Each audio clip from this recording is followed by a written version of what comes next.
kalau sekelas Doktif aja nge-review dilarang, bagaimana kabarnya kita?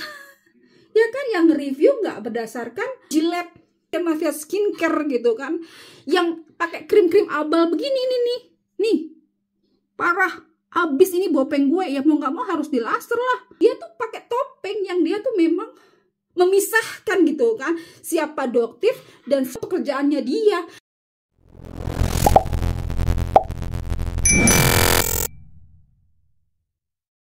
Kruskot, salam dari Bayan. Apa kabar kalian semua? Semoga dalam keadaan baik ya geng ya. Ini gue habis ganti baju tidur. Sekarang mau hapus make up geng, karena udah malam gitu kan. Jadi sebelum tidur make upnya harus gue hapus-hapusin geng. Sambil hapus-hapus make up ya, gue mau apa ya? Ya ingat sedikit cerita mungkin ya, tentang dunia perskincarean yang ada di Indonesia gitu. Karena kan ya kalian mungkin tahu ya, sebagaimana tuh hebohnya gitu kan kasus si Doktif gitu kan. Yang gue denger ya, ini beritanya entah itu bener entah itu enggak ya, gue nggak tahu gitu kan, kebenarannya gue kurang tahu gitu kan. Tapi yang jelas, kalau Doktif aja nggak boleh nge-review, apalagi kita nih sebagai YouTuber. Kita nge-review kan kita berdasarkan produk yang kita pakai, cocok atau enggaknya. Nah, kalau sekelas Doktif aja nge-review dilarang, bagaimana kabarnya kita? Ya kan, yang nge-review nggak berdasarkan apa sih istilahnya, komposisinya apa, nggak harus ke uji lab. Ayo, kalian bisa tuh kebayangin kalau itu dilarang gimana? Dan menurut gue, review ini gue pakai skincarean begini, make upan begini, apapun ya, kayak makanan segala macam, itu banyak dari hasil review. Itu setidaknya menolong, apalagi hasil reviewan dari dokter. Kebayang gak sih kalau sekelas dokter aja dilarang buat nge-review, apa kabarnya kita yang remahan reginang begini? Kalau gue sih mungkin enggak ya, karena kan di sini ya di Jerman tuh nggak ada BPOM-nya. Ya kalian di sana gimana tuh yang biasa nge-review? Masa iya harus izin dulu ke BPOM? Gimana tuh? Kalian bisa komen deh. Kasus kayak gini modelnya ini loh, modelnya tuh kayak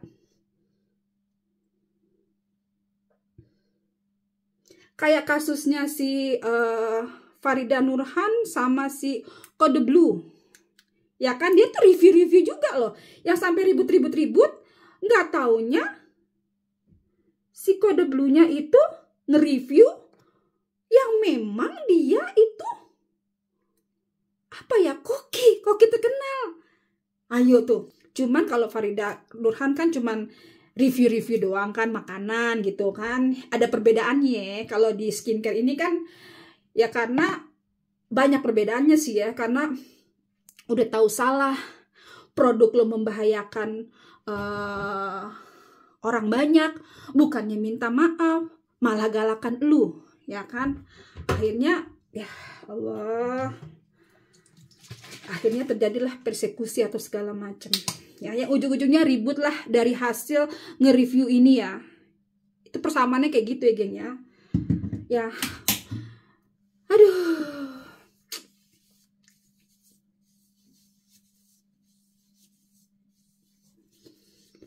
kalau memang bener geng, kalau kita nggak boleh nge-review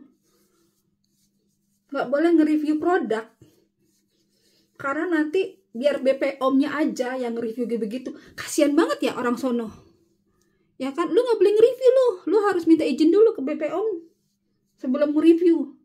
Kalau gue sih enggak ya, karena di seluruh negara juga lu nggak suka-suka lu mau nge-review nggak perlu harus minta izin ono ini kucet, nggak perlu, ya kan.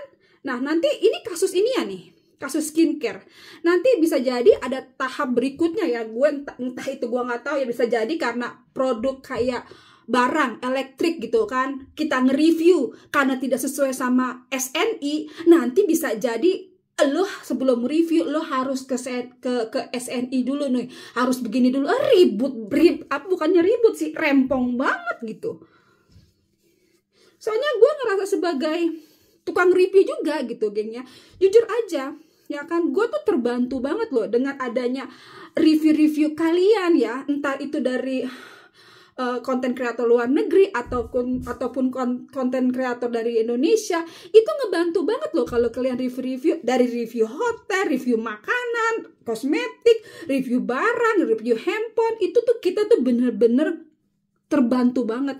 Makanya kalau ada yang nge-review ini pakarnya ya, kayak sekelas Doktif ya, dia kan dokter.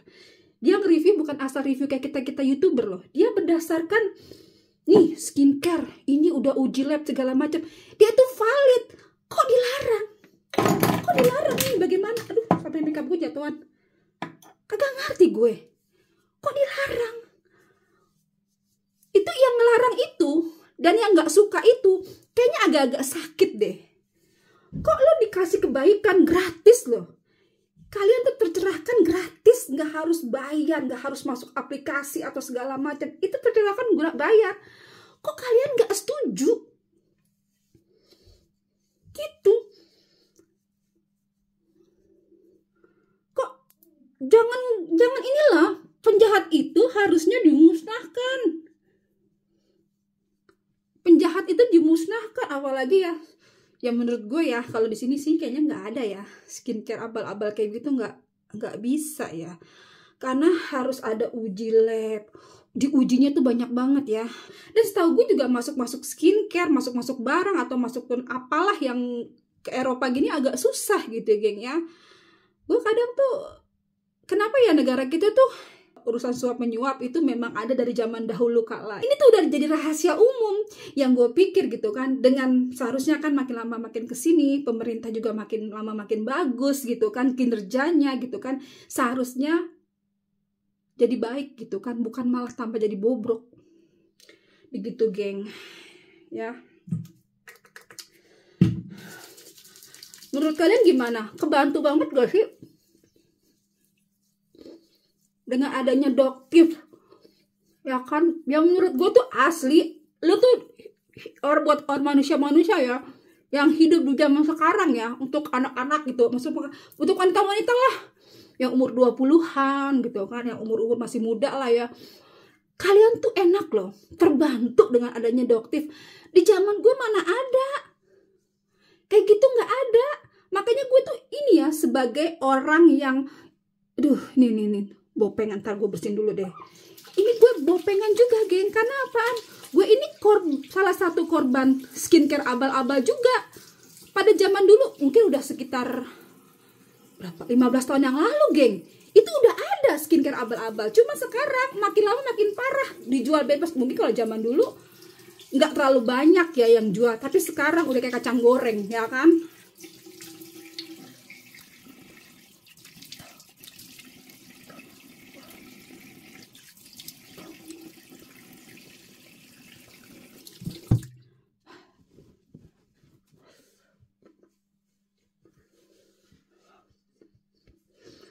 Gue beli skincare cuman harga 100.000 ya, 100.000 nih dulu ya. Dapat krim malam, krim pagi, sama sabun ya kan. Pemakaian beberapa hari doang langsung kinclong ya kan. Gue pemakaian pernah sekitar 2 bulan gue nggak make ya, karena kan harus order ya. Waktu itu zaman dulu tuh ordernya via Facebook ya geng ya. Jadi gue order lah ya. Terus gue nggak pakai nih, cuma beberapa hari gue nggak pakai, langsung geng beruntusan. Awalnya beruntusannya kecil-kecil gitu kan. Ya udah, sampai gue order barang itu, gue pakai lagi dong. Akhirnya bagus lagi lah kulit muka gue. Pengen coba gitu kan. Ini ketergantungan nggak kalau misalnya gue nggak pakai lagi gitu kan? Ya udah, akhirnya selang beberapa hari gue nggak pakai lagi. Apa yang terjadi?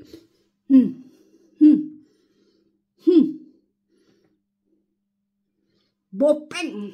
Makanya waktu ribut-ribut kemarin itu si SS sama Doktif, gue emosi geng. Karena kenapa? Gue ini salah satu korban. Memang gue nggak pakai korbannya, gue nggak pakai produknya SS, enggak. Tapi mereka itu ya begitulah, mafia skincare gitu kan, yang pakai krim-krim abal begini nih parah. Abis ini bopeng gue, ya mau nggak mau harus dilaser lah kalau gue mau hilangin bopeng. Karena kalau cuma pakai skincare ya nggak bisa, paling kulit gue bersih doang ini, ya kan? ini korban. Tadi muka gue mah baik-baik aja, gara-gara pakai skincare yang 100.000 langsung jerawat.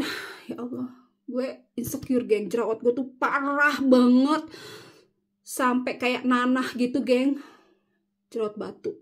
Gue insecure banget geng.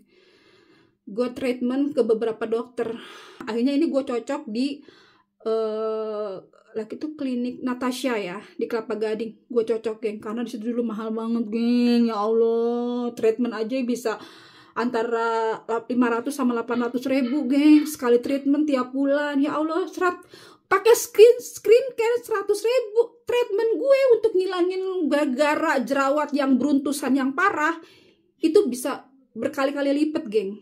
Setahun gue harus bener-bener bersih muka gue, bener-bener setahun geng treatment di Natasha. Ya kan, dari yang apa sih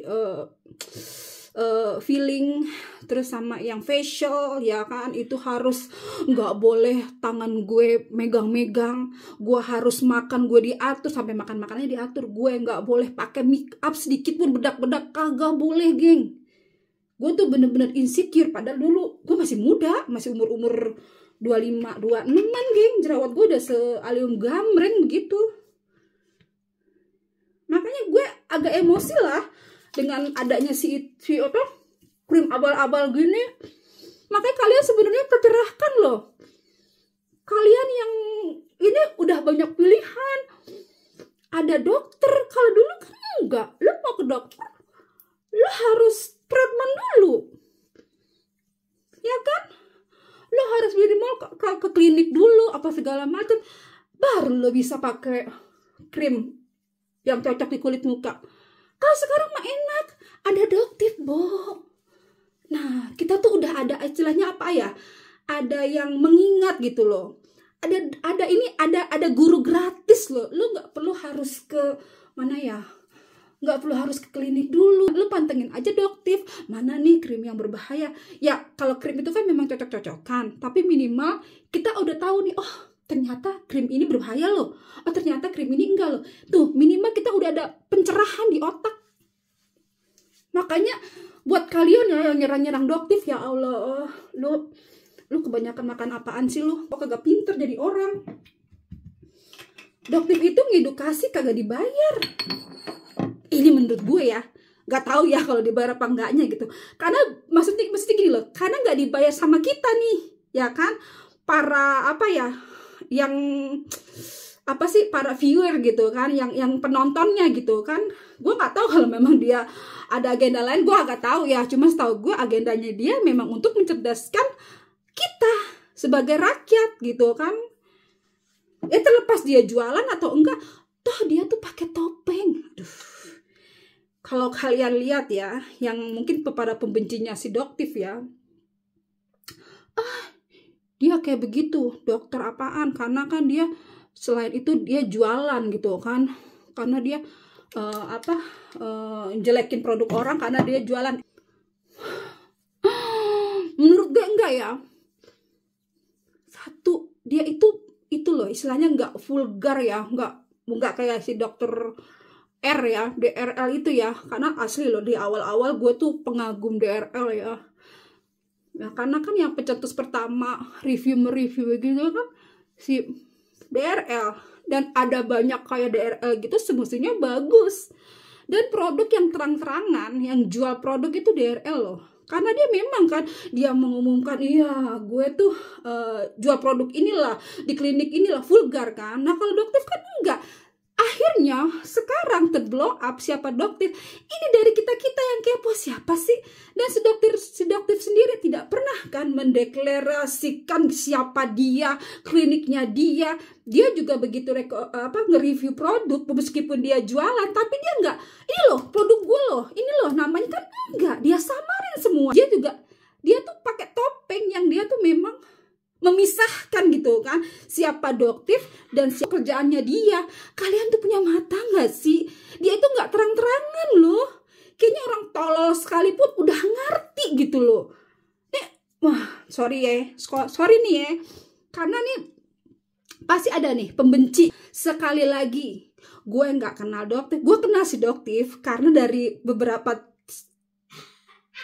yang viral gitu kan, dan memang aslinya tuh Doktif ini tuh bukan kaleng-kaleng, geng. Ternyata di balik topengnya dia itu dia sesuatu ya, dan dia memang dokter asli, bukan dokter abal-abal yang mungkin jam terbangnya itu udah kalian bisa lihat sendiri lah, bisa searching sekarang Doktif itu siapa gitu kan. Dan juga gue bukan buzzer ya, karena sebagai orang yang main YouTube juga, yang suka nge-review juga gitu kan, yang menurut gue dengan adanya Doktif terbantu banget. Kalau sekelas Doktif aja dibungkam, apa kabarnya kita ya, remahan rengginang yang kepengen nge-review begini? Masa iya kita harus permisi dulu ke badan-badan atau lembaga-lembaga yang berwenang? Capek deh ya.